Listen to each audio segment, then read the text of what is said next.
el arma Taser es de uso fundamental para situaciones de estas características. No podemos estar en el 2020 discutiendo si la Taser sí o Taser no, por cuestiones pura y exclusivamente ideológicas.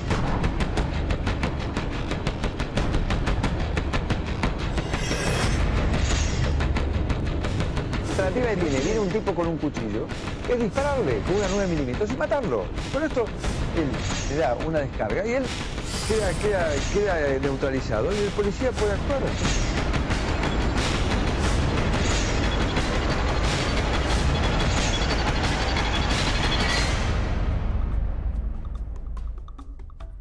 Bueno, y el crimen del policía claramente reabrió el debate del uso de las pistolas Taser o Taser. La gran pregunta es, ¿esto podría haber evitado la muerte del policía federal en el día de ayer? Está aquí con nosotros Gustavo Carvajal. Caraba, ¿cómo va? Buenas tardes. Buenas tardes. Me hago cargo de lo que digo, Leonardo. Sí. Por supuesto que sí. Sí. ¿Contundente? Sí, porque ¿sabe lo que pasa? Uno de las situaciones en las cuales se plantea el uso de las pistolas Taser es en esta. Cuando el efectivo de la Fuerza de Seguridad se encuentra ante una persona que tiene una cierta patología, que está enajenado y exhibe un arma letal a 7 metros. Insisto con eso. Se establece el paralelo de que un arma blanca es comparable con un arma de fuego en cuanto al riesgo que implica para cualquier persona, sea policía o sea civil, a 7 metros de distancia. Y justamente las pistolas Taser se habían comprado, el objetivo de la utilización de ese tipo de armas no letales es para situaciones como esta, como las que las que estamos viendo en pantalla, que ocurrieron en la esquina de Figueroa Alcorta y San Martín de Tours. Hemos visto otras situaciones donde la policía no tenía las Taser, se redujo de otra manera. En el subte, me acuerdo del año pasado, en la línea B de subterráneos, pero insisto con esto, justamente el motivo de tener este tipo de armas no letales era para hacer frente a situaciones como esta, para no recurrir al uso de un arma de fuego. Entonces, si el policía o alguno de los policías de la ciudad hubiera tenido este tipo de armamento, seguro que la tragedia, la muerte del policía Juan Pablo Roldán se hubiera evitado, no tengo ninguna duda. Lo podrían haber reducido, y es más, te digo, no solamente hablamos de la muerte del policía, sino también del agresor, en este caso. Exactamente, ¿no? porque al agresor se lo podía haber salvado, no le disparaban. Igualmente, convengamos algo, el policía, me refiero a Roldán, tuvo mucho cuidado en el momento de disparar de que ninguno de los impactos ocurriera en una zona letal. Él siempre trató de disparar de la cintura hacia abajo. Porque convengamos en esto también, los policías tienen sobre sí la sombra de Chocobar. Claro. A ver, este policía no tenía jurisdicción para intervenir en ese lugar. Él estaba haciendo otra cosa, que era custodiando el sector o el perímetro del Cuerpo de Policía Montada y también del Departamento Unidad Antiterrorista de la Policía Federal, que está en Cavia y Figueroa Alcorta. Los que tenían la obligación de intervenir en este caso eran los efectivos de la policía de la ciudad, como pasó con Chocobar. Chocobar tampoco tenía que haber intervenido. Estamos en una situación también donde el agresor utilizó arma blanca. Claro. El caso de Chocobar puede ser discutido y analizado de diversos puntos de vista, pero acá no. Acá si el policía hubiera tenido la Taser, evitabas la muerte del agresor. Hoy estaría en un psiquiátrico seguramente, recibiendo la medicación adecuada. Él también se había quedado sin medicación, esto lo dijo la madre, a raíz de la cuarentena. Analizaba la posibilidad de cambiarle el profesional que lo estaba atendiendo. No, se le había interrumpido el suministro de la medicación. Y entonces, acá hay algo muy importante. Y la del policía, obviamente, ¿no? Exacto, y la del policía más que nada. Claro. Y quiero remarcar algo. Hubo una resolución, recién la veíamos en pantalla, la 1231/2019, de diciembre pasado, donde la ministra de Seguridad de la Nación, Sabina Frederick, deroga todo lo que es la utilización de las armas electrónicas o de uso no letal en las fuerzas federales de seguridad, que son Policía Federal, Prefectura, Gendarmería, Policía de Seguridad Aeroportuaria. A ver, para aclarar esto, ¿cuánto tiempo se pudo utilizar la Taser? Nunca. Nunca, en ningún momento estuvo habilitada. No, en realidad estuvo habilitada por la justicia porteña, pero diversas entidades defensoras de los organismos de derechos humanos que establecen este paralelo de la Taser con una picana, y además basando su reclamo en informes de las Naciones Unidas y también de otros organismos defensores de derechos humanos que establecen los daños que puede utilizar o que puede provocar, mejor dicho, un arma de estas en el cuerpo, y hasta también dicen que pueden causar la muerte. Ahí está el artículo que mencionabas recién. Exactamente. La derogación de Federic, sí. Esto fue la resolución 1231 de 2019, que en realidad esta resolución había sido dictada por la ministra de Seguridad, Patricia Bullrich, en ocasión de la cumbre que se hizo en Buenos Aires del G20. En ese momento se había empleado este tipo de resolución para justificar la acción policial. Fue el único momento, vos me quiero rectificar en la respuesta que te había dado, fue el único momento donde las pistolas Taser estuvieron habilitadas, autorizadas. ahí está, claro. En ese momento nada más. Por eso sale esta derogación En después, ese momento, ¿no? pero Bullrich la prorroga durante un tiempo, y después viene Sabrina Federic, quiere derogar todo lo que había hecho Bullrich, y una de las cuestiones que hizo fue esta. Y después combinamos otra cosa también, Eleonora, ¿no? Yo estuve hablando con muchos policías entre ayer y hoy. Ellos tienen miedo de actuar. Ahora, ahí me quiero centrar, porque vos recién dijiste algo muy importante. Ellos tienen todavía la sombra de Chocobar. Sí. Ellos todavía están muy pendientes de lo que pueda suceder. Saben lo que está pasando un par suyo ante una decisión que tomó en la calle. Y acá... Entonces piensan el doble. Y acá quiero aclarar otra cosa también. Sí. No es que nosotros estemos con esto fomentando el uso del gatillo fácil. No. Sino que estamos... lo que se está tratando de hacer es relatar una realidad donde muchos policías te cuentan que no quieren sacar el arma en el momento de una persecución, pues saben que terminan presos. Claro. Si no, fíjate lo que pasó la semana pasada, una persecución con tiroteo en Fraga y Forest, 25 balazos le dispararon al policía. El policía de la ciudad estuvo preso 2 días. No lo quería dejar salir porque habían matado a un supuesto asaltante que había efectuado 25 disparos contra él. Pero bueno, esa es la doctrina que hoy está imperando en cierto sector de la justicia. Claro. Y además tengamos en cuenta otra cosa. Hace 1 año y medio, y no habla de un arma, hablo de una maniobra que hace un policía de la ciudad para hacer cesar la acción en la cual un hombre estaba poniendo en riesgo la vida de inocentes. Sí. Carlos Calvo al 2300, colectivo de la línea 126. Hay un hombre con un arma blanca, una situación similar a la de Figueroa Alcorta y San Martín de Tours, que impide el paso del colectivo y amenaza con agredir con esa arma blanca a los pasajeros. El policía interviene, le pega una patada en el pecho para reducirlo a este hombre que estaba enajenado. Este hombre cae, golpea la cabeza contra el pavimento y termina falleciendo. Hoy el policía está procesado por homicidio. Bien, vamos a hablar, Caraba, con compañeros del policía asesinado en el día de ayer. Allí está trabajando en vivo nuestro compañero Jerónimo Mura. Jero, ¿cómo va? Buenas tardes. Hola, Elio, Gustavo, buenas tardes. Y estamos a 200 metros, donde ocurrió todo, de Figueroa Alcorta y San Martín de Tours, donde funciona el cuerpo de la Policía Montada de la Policía Federal Argentina. Y estamos con compañeros del inspector Roldán, estamos junto al comisario Liberati, el jefe de operaciones, el sargento primero Carrizo, y bueno, y muchos otros que han sentido muy de cerca esta tragedia. Imagino, comisario, arranco por usted, todavía no lo pueden creer, ¿no? Básicamente, ¿qué tal? Buenas tardes. Buenas tardes, sí, realmente... me sorprende cómo se dieron los hechos, la velocidad. Sabemos que este tipo de circunstancias se dan con una velocidad importante, pero bueno, habíamos tomado las precauciones para que no ocurrieran. En primer momento el hombre comienza agrediendo a un hombre nuestro que estaba cubriendo un puesto de seguridad.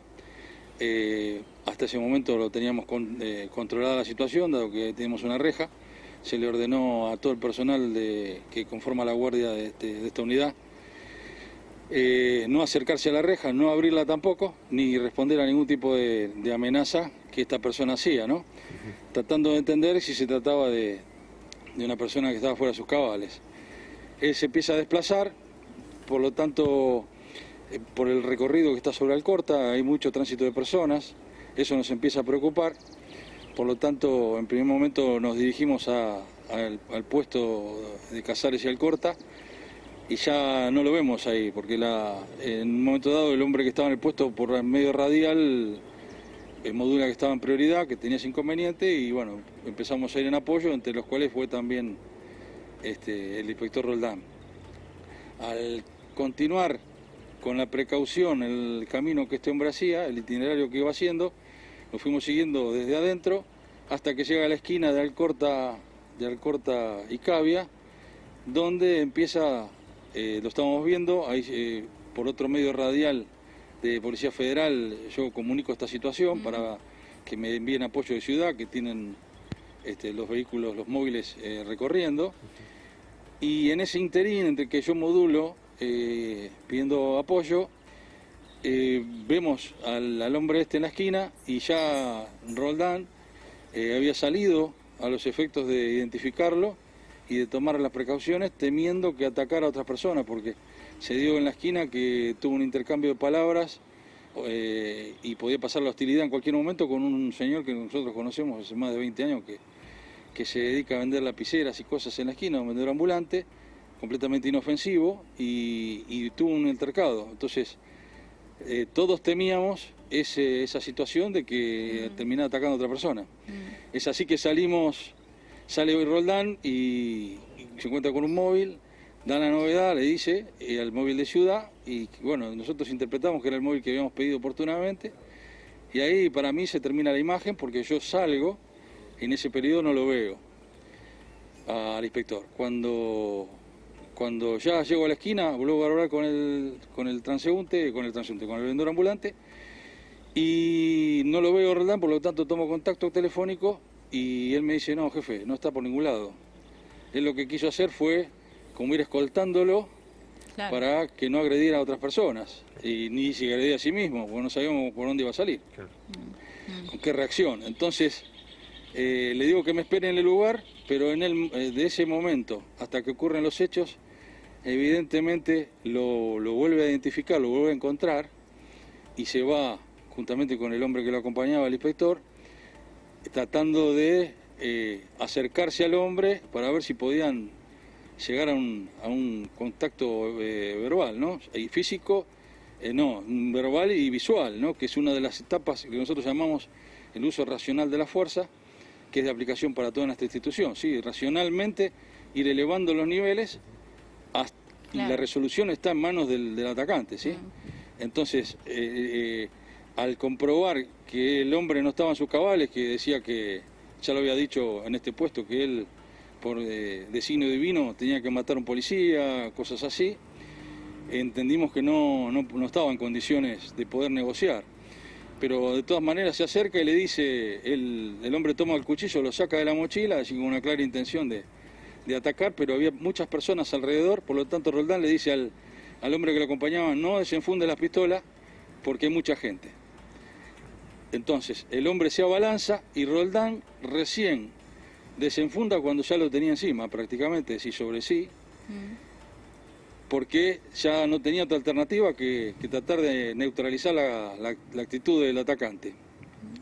Tal es así que se ve, a través de los videos, se pudo observar que él tenía en una posición que nosotros llamamos lista baja, que es sin apuntar a ninguna persona, ¿sí? Está fuera de su pistolera, está con el dedo fuera del arco guardamonte como para hacer disparo, es decir, no está para disparar, sino él tiene que tomar la decisión de jalar el disparador y apuntando hacia abajo.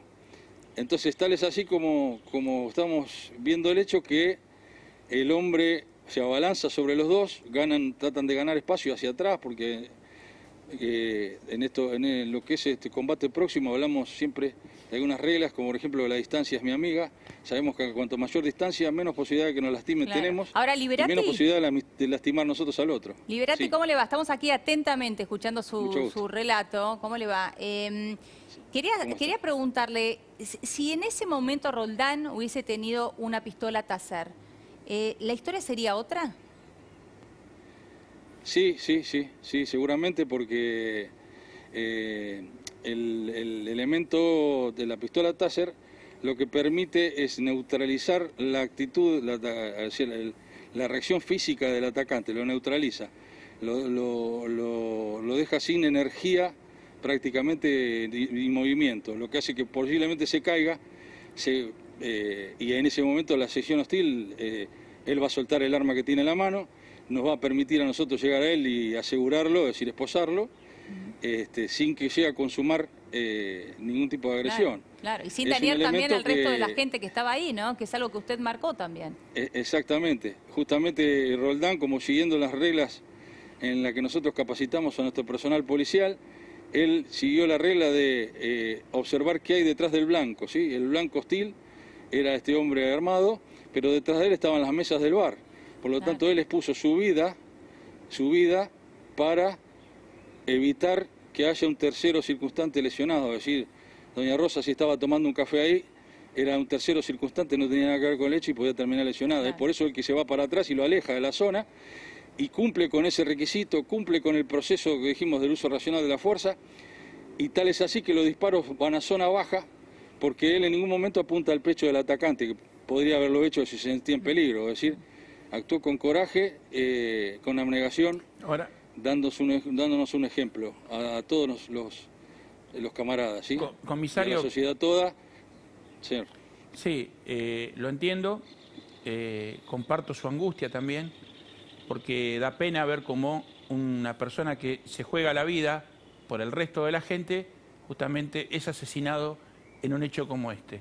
Pero le quiero preguntar, ¿hubiera tenido algún problema si de repente Roldán hubiera disparado contra el pecho salvaguardando su vida y mataba al agresor? Teniendo en cuenta que el agresor estaba con un arma blanca, ¿no? Sí, sí. Nosotros como policías estamos también sujetos a las leyes vigentes para todo el mundo. Por lo tanto, si esto ocurría y se producía un homicidio, el policía iba a ser procesado por el homicidio por la situación real. Después la justicia iba a tener que evaluar las pruebas, la distancia, los elementos que se iban a dar en el caso para determinar. Pero había si defensa había propia ahí, comisario, le digo. En la legítima defensa. Es la legítima defensa, exactamente, porque estaba armado. Se dan los requisitos. Nosotros tenemos que el artículo 34 del Código Procesal, del Código Penal, de la Nación, aclara cuáles son los requisitos de la legítima defensa. Uno de los requisitos es la falta de provocación suficiente por parte del que se defiende. Es decir, Roldán no provocó el ataque. Roldán fue y le dijo, deja el cuchillo que te vas a lastimar. O vas a lastimar a alguien. Ahora, comisario. Es decir, no fue. Sí. Digo, todo esto pasa en segundos, ¿no? Digo, es una milésima de segundo. Claro, son milésimas de segundo ante una situación difícil en la cual ustedes claramente están entrenados, pero igualmente todo esto que usted pensó recién y lo que marcaba recién nuestro compañero Gustavo Carvajal, ¿ustedes lo piensan ahí mismo, en ese momento en donde también su vida está en juego? No, la idea, yo lo digo como instructor, que tratamos de transmitir a nuestro personal, es las hipótesis, tratar de trabajarlas siempre en la instrucción, en la capacitación. Entonces ya uno puede tener ciertas variantes y decir, puedo actuar así o así, de esta manera. El tema es que las resoluciones de los conflictos son infinitas. Es decir, el hombre puede haber atacado a otra persona, puede haber tomado de rehén a alguien con el cuchillo, podría haberse autolesionado. Entonces resulta muy difícil en una milésima de segundos encuadrar la respuesta, ¿sí? Uno tiene que privar y remitirse a los bienes jurídicos que nosotros como policía tenemos que defender, que tienen este orden, ¿sí? Primero la vida, después la propiedad y por último la libertad. De acuerdo a la filmación que ve usted, comisario, él, me refiero a Roldán, actúa únicamente cuando ve que en la línea de posible disparo no podía comprometer a ningún inocente de los que estaba sentado. Exactamente. El retroceder, el abanico de fuego del inspector prácticamente deja de lado, es decir, la gente queda del lado del abanico de fuego. Por lo tanto, si él disparaba, posiblemente los impactos esos terminan en la vidriera de la ochava y no sobre las personas que estaban sentadas. Él va moviéndose como para buscar una escena, cambiar la posición como para poder tener una resolución mejor de la situación, es decir, sin lastimar a inocentes que o tercero circunstante, Claro. como la ley lo denomina. Por eso, comisario, quiero volver al tema de las pistolas Taser, ¿no? Y esto que usted recién mencionaba. Sí, la historia hubiera sido otra si Roldán hubiese tenido en ese momento una pistola Taser. La historia para Roldán, la historia para la familia de Roldán, su mujer, su hijito de 4 años, ¿no? Su madre, Ellos mismos. ustedes mismos, sus compañeros, por Sufren la supuesto. Y también la historia para el agresor. Digo, ¿no? Un agresor que estaba en estado Exactamente. psiquiátrico. Ahora, ¿ustedes piden desde adentro de las fuerzas que se habiliten las pistolas Taser? Nosotros simplemente cumplimos las directivas que el Comando Jefatura va emitiendo acorde a los cambios de las situaciones delictivas y de las posibilidades con que nuestra nación permite, ¿sí? La legislación y otras circunstancias que rigen las acciones de la Policía Federal, y de todas las policías en realidad. Entonces nosotros, si no hay una disposición superior a la instancia de Policía Federal, no podemos, nosotros opinamos muchas veces en base a los resultados, si podría ser bueno o malo, Sí. pero nosotros no tenemos que trabajar con lo que tenemos y tenemos que solucionarlo en el campo de la acción lo mejor posible. Claro, sin reclamar. Comisario, esta es una de Con las... esos tres... Perdón, ¿no? Esta es una de las situaciones que ustedes cuando dan instrucción ya no pueden usar las Taser, pero donde eventualmente se podría utilizar una Taser. Usted mencionaba recién el tema de algún rehén. ¿Qué pasaba si el agresor hubiera tomado a alguna persona como rehén y le ponía un cuchillo en la garganta? ¿Cómo tenían que haber actuado ahí?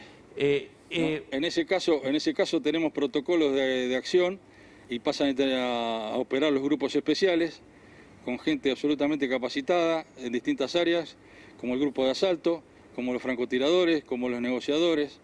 Entonces, en estas circunstancias lo que tenemos que hacer en una situación de rehén es tratar de alejar a las personas y asegurar a las personas, a los terceros, tratar de mantener a la persona en el lugar, tratando de tener ese diálogo, de tomar contacto a través de un diálogo para ver qué es la circunstancia que está pasando a la persona y de ahí en más ir evaluando hasta la llegada del grupo especial, que es el que va a resolver, ¿sí? Claro, En claro. este caso la negociación iba a ser difícil con una persona que se encontraba como dijimos... ¿Lo conocían a él? ¿Al agresor lo conocían? Yo personalmente no. ¿Nunca lo había visto por la zona? No, yo lo veo... No, de todas maneras mi trabajo fluctúa entre el servicio interno y Claro. el servicio externo, por lo tanto, cuando estoy en el interior hacemos capacitación, instrucción, movemos los caballos, hacemos un montón de cosas y en la que yo no tengo contacto con la parte externa, simplemente en los recorridos para ver cómo está el personal. Queda claro. Y después en los servicios externos lo hacemos en Claro, todos los... claro. En todos los lugares que necesitan. ¿Vio? Comisario, le agradecemos enormemente por este tiempo, por este espacio que nos ha dado en un momento tan difícil también para ustedes. Les mandamos desde aquí un abrazo. Muchas gracias. Yo les agradezco que hayan participado de esta situación, que hagan llegar a la sociedad argentina la realidad, ¿no es cierto? Las cosas como son, para que se vaya evaluando y que todos en conjunto social roguemos que no se vuelvan a repetir este tipo de hechos en bien de ambas partes, ¿no es cierto? Por supuesto. Gracias, comisario. Muchísimas gracias. Gracias, Jero, también por tu trabajo. Y la gran pregunta aquí son las internas que hay en los ministerios de seguridad, ¿no, Caraba? Porque uno escucha a un Sergio Berni diciendo hay que utilizar las pistolas Taser, pero si escuchás a Sabrina Federic, bueno, vimos la derogación del artículo que vos recién mostrabas, ¿no? Exactamente, y tengamos en cuenta algo, ¿de dónde viene también? Sabrina Federic tiene una extracción, una formación completamente distinta a la de Berni. Berni es médico del ejército. Sabrina Federic viene con su formación de organismos defensores de los derechos humanos. Ella tuvo un breve paso por el CELS, que el CELS fue el gran impulsor de las denuncias contra las Taser. Claro. ¿Por qué? Porque ellos sostenían que establecían claramente un paralelo. La Taser igual picana. Entonces, con esa carga ideológica, no lo digo por la ministra, lo digo por aquellos que presentaron distintos amparos en la justicia porteña, en la justicia nacional, en los tribunales provinciales, para evitar que se utilicen este tipo de armas. Entonces, acá, mientras, y aparte no es el primer cruce que tenemos entre Bernie por supuesto. y Sabina Frederick. Por supuesto. Pero lo que pasa es que aquí choca enormemente la política de seguridad entre uno y otro, ¿no? Sí. Y eso que son del mismo signo político, ¿eh? Claro. Estamos hablando de que tanto nación como provincia pertenecen al mismo espacio político. Sí. Entonces, pero de diferentes concepciones en cuanto a la forma en cómo hay que operar en el territorio. Insisto con esto. Entonces, de repente, lo que se permite de un lado de la General Paz se prohíbe del otro lado. Entonces, se choca. Y hay muchos policías que viven de un lado y del otro. Sí, por supuesto. Y acá quiero remarcar algo. Escuchábamos recién a un comisario de la Policía Federal que no es el que tiene jurisdicción en la calle. Porque la calle de la Ciudad de Buenos Aires... Es de la Policía de la Ciudad de Buenos Aires, sí, totalmente. Caraba, la seguimos en un ratito. Muchísimas gracias. Dale. Bueno, muy bien, porque vamos ahora a cambiar de tema. Recién hablábamos, de una de las noticias del día que tiene...